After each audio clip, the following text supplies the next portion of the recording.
O sea que empezaremos, queremos agradecer la invitación de la doctora Rivera Klosterman de la Fundación Núcleo Femenino Acción por la Vida por esa invitación. Lo primero que quiero hacer en esta presentación, la primera es hablar de la Asociación Norteamericana de Enfermedades Mamarias, conocida como American Society of Breast Disease. Es una organización multidisciplinaria, como pueden ver en la pantalla. Incluimos todas las disciplinas involucradas en el diagnóstico y el tratamiento de enfermedades de mama, no solo los aspectos médicos, sino incluso otros especialistas que tienen que participar en el tratamiento de las pacientes una vez diagnosticadas con el cáncer. La misión de la American Society of Breast Disease es promover el uso de grupos interdisciplinarios en el manejo de las enfermedades mamarias, promover la prevención, detección temprana, diagnóstico, tratamiento e investigación, y distribuir educación reciente y profesional que sea de utilidad para los miembros, proveer un foro educativo para la interacción de los profesionistas involucrados en esa enfermedad y crear una comunidad para profesionales de la salud en cuestiones de enfermedades mamarias. Hay muchos beneficios de la ASBD, los pueden ver aquí en la pantalla. Hay varias publicaciones que se reciben en forma electrónica para los miembros internacionales. Hay una membresía internacional para aquellos de ustedes que no lo conozcan, y la cuota anual de esa sociedad está basada en el Banco Internacional. O sea que tengo entendido que la cuota anual para la República Dominicana es de $50 anuales, y pueden conseguir todas las publicaciones electrónicas que ven en la pantalla. Hay muchas oportunidades dentro de la sociedad, y me voy a tener que ir muy rápido porque vamos a tener que ganar algo de tiempo en el transcurso de la mañana. Todas estas transparencias que van a ver están impresas. Van a recibir un handout, un cuaderno con todas las presentaciones al final de la conferencia, o sea que pueden leer todos los beneficios de la sociedad. Hay muchos comités en los que se pueden participar, y de hecho insistimos en que los miembros de la sociedad no sean pasivos, sino que sean activos y participen en varios de los comités. La primera plática que tengo es acerca de los beneficios del concepto integral, del concepto multidisciplinario y concepto interdisciplinario. Multidisciplinario para mí quiere decir múltiples. Hasta 1980 el nombre de carcinoma ductal in situ era un nombre aceptado. Sin embargo, era una enfermedad palpable, no era una enfermedad detectada por radiología, una enfermedad totalmente heterogénea, lo cual no ha cambiado en los últimos 20 o 30 años de la enfermedad desde que la empezamos a reconocer. Llegó la mamografía y cambió todo el terreno del diagnóstico de carcinoma ductal in situ. Ciertamente entre el 15 y el 20% de todos los cánceres mamarios ahorita son carcinoma ductal in situ. 30% de las lesiones mamográficamente identificadas son carcinoma ductal in situ. Sabemos que la mastectomía provee a los pacientes con una cura de casi del 100%. Hay un porcentaje muy bajo de recidivas, pero la mayoría quedan curadas con la mastectomía. Pero también sabemos que la cirugía conservadora más radioterapia resulta en mucho menor número de recidivas locales, y el resultado es muy parecido al de la mastectomía. Todas estas imágenes que les estoy enseñando, todas tienen incluido las referencias en la literatura en cada una de las transparencias que les estoy enseñando. O sea que si alguien quiere ir a alguno de los artículos, ahí están. Si no los pueden encontrar en la biblioteca, por favor se comunican conmigo y se los mando. Después de 1980, el 15% de las pacientes tratadas con cirugía conservadora van a desarrollar una recidiva de alguna forma. La mitad de ellas van a ser carcinoma in situ y la mitad van a ser carcinoma invasor. Y el riesgo de una recidiva aumenta si no se le da a la paciente radioterapia o tratamiento hormonal con tamoxifeno, por ejemplo. Sabemos, a pesar de que no conocíamos la biología de la enfermedad, sabemos que el tratamiento con ciertos medicamentos como el tamoxifeno mejoran el pronóstico de estas pacientes. Eso fue comprobado en el estudio de NSABP, el Trial B24, y estamos esperando los resultados ahorita del B35 comparando tamoxifeno con anastrozol. Algunas cosas que conocemos de la biología del carcinoma ductal in situ, no por lo que hemos investigado, sino por lo que hemos observado, es que factores negativos incluyen la edad joven de las pacientes, tumores grandes, de grado histológico alto y con márgenes positivos. Factores positivos para el pronóstico incluyen el uso de radioterapia y el uso del tratamiento con terapia hormonal. Pero sí tenemos marcadores realmente para predecir el comportamiento del carcinoma ductal in situ. Muchos de ellos van a estar discutidos al final de mi plática y me voy a ir mucho más rápido porque todo eso no está todavía comprobado científicamente. Son estudios iniciales, los voy a mencionar para que estemos todos conscientes de que están ahí. Pero dentro de los marcadores histológicos que llevamos muchos años usando, el grado nuclear ciertamente, la presencia de necrosis, el comedonecrosis que le llamamos, el estado de los márgenes de resección, la polarización, queriendo decir la orientación de las células dentro del ducto involucrado, el patrón histológico y el tamaño de la lesión, y después los biomarcadores moleculares, que vamos a hablar de algunos de ellos. Esas no son todas las clasificaciones que tenemos histológicamente del carcinoma ductal in situ, hay muchísimas. Esos son 4 que me encontré.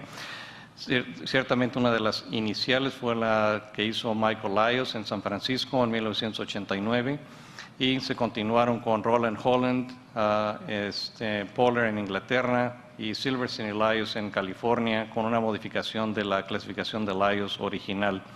Todos ellos utilizaron arquitectura, grado nuclear, necrosis y polarización. De esos 4, el grado nuclear y la necrosis son los factores más importantes para el pronóstico del carcinoma ductal in situ. Dentro de los patrones de crecimiento que vemos bajo el microscopio existen 4 tipos básicos. El micropapilar, que es el tumor, que son células que crecen hacia el ducto de la célula formando las papilas. Sin embargo, no tienen una estructura fibrovascular. Es únicamente las células cancerosas creciendo hacia el ducto. Ese tipo de carcinoma ductal in situ puede venir en grado bajo, grado intermedio y grado alto. El siguiente es el sólido, que no tiene ningún patrón, es únicamente un crecimiento confluente de células carcinomatosas. Es en este caso donde vemos la presencia de necrosis muchas veces. Ese tipo de patrón viene en grado bajo, grado intermedio y grado alto. El tercero es el cribriforme, que son como cortes de galleta, como moldes de galleta, y es una proliferación de células tumorales obviamente dentro del ducto. Este generalmente se presenta con calcificaciones densas y redondas, y ese tipo de carcinoma viene en grados bajos, intermedio y alto. El último es el papilar o enquistado papilar, que es generalmente una lesión identificada radiológicamente, es perfectamente redondo y tiene formaciones fibrovasculares, como ven en la fotografía de arriba a la derecha. Esos son los vasos sanguíneos que van por el medio y las células tumorales creciendo de ahí. Este puede venir en grado bajo, intermedio y alto. Ahora, ¿por qué he repetido lo mismo en los 4 patrones? En un tiempo pensamos que el patrón de crecimiento nos podía decir el grado del tumor. Sin embargo, ahorita sabemos que eso no es cierto y el patrón realmente tiene mucho que ver, excepto en el papilar, en el enquistado papilar, los otros no tienen factor pronóstico dentro de la patología. No por el patrón, pero por el grado sí. Dentro de los grados nucleares tenemos bajo, intermedio y alto, como ya lo mencioné varias veces. El grado bajo es de 1.5 a 2 veces el tamaño de un glóbulo rojo o una célula epitelial de mama normal. El intermedio es el que no es ni grado 1 ni grado 3. Y el grado 3 es 2.5 veces el tamaño de un glóbulo rojo o una célula mamaria normal. La pregunta más seria realmente es si las clasificaciones son reproducibles, porque podemos tener muchas clasificaciones, pero si no las podemos reproducir en realidad no significa nada. En ese estudio de Scott compararon una clasificación con una escala de 2 y una escala de 3. La escala de 3 era una modificación de la clasificación de Michael Lyons y observaron que la escala de 3 tenía una reproducibilidad del 94%. O sea que la respuesta a la pregunta sí son reproducibles las clasificaciones, siempre y cuando a los patólogos se les den los lineamientos de cómo hacer la clasificación. Porque muchos en ese salón probablemente han visto los estudios de Rosen y de Schnitt comparando las atipias en mama, que tenían muy poca reproducibilidad cuando no había educación de los patólogos. Sin embargo, cuando se les dio instrucción de cómo hacer el diagnóstico, la reproducibilidad fue casi del 100%. Ahora, la siguiente pregunta es, ¿el grado nuclear alto es un factor pronóstico o no es un factor pronóstico? Sino, ¿para qué les damos grados y les proporcionamos información a los médicos tratantes si no va a significar nada?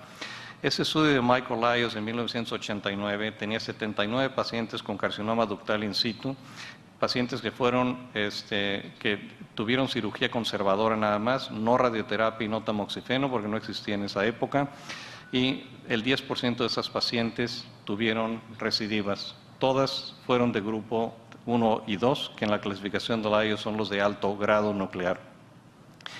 Le pedí a Mike Lyons que nos hiciera una revisión de su información. Hizo un seguimiento de 12 años. El promedio de las pacientes fue de 55 años y el promedio del tumor fueron 8 milímetros. Realmente tumores muy chicos para carcinoma ductal in situ, pero son tumores diagnosticados en esa época con cero mamografía, que fue la mamografía original. Y esa es la gráfica que me proporcionó con esa información a 12 años. Las pacientes con grado 1 o 2, 8% de recidivas locales, 35 con grado 3, con una recurrencia de 39%. O sea que definitivamente el grado nuclear sí tiene predicción acerca de las pacientes que van a resultar con una recidiva.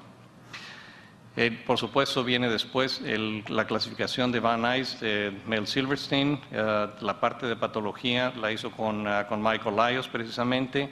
Todos ustedes han visto esta gráfica, o sea que no tengo que revisarla en detalle, pero son el tamaño del tumor, la distancia del margen, el grado nuclear y la edad que fue agregada varios años después, que se le da 1, 2 o 3 puntos y dependiendo de eso se hace la correlación de qué pacientes van a requerir radioterapia y qué pacientes no van a requerir radioterapia.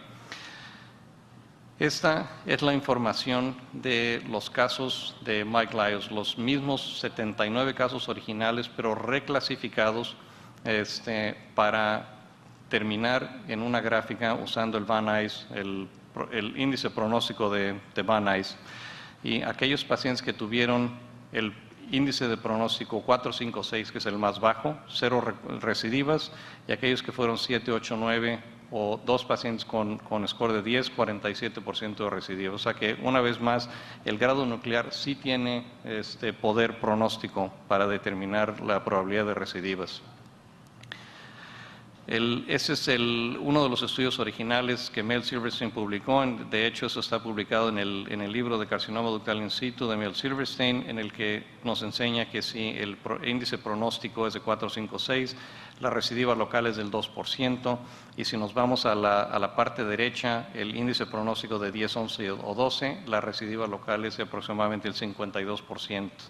Ese fue de los reportes originales con un seguimiento a 7 años.